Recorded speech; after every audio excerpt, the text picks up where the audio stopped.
नमस्तेस्तु भगवन् विश्वेश्वराय महादेवाय त्र्यम्बकाय त्रिपुरान्तकाय त्रिकाग्निकालाय कालाग्निरुद्राय नीलकण्ठाय मृत्युञ्जयाय सर्वेश्वराय सदाशिवाय श्रीमान् महादेवाय नमः।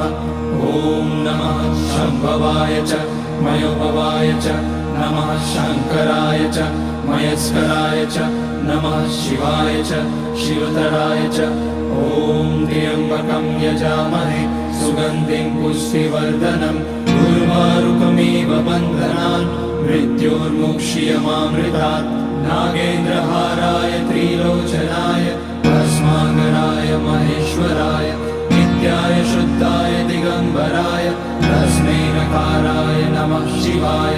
मन्दाकिनी सलिलचन्दन चर्चिताय नन्दीश्वर प्रमथनाथ महेश्वराय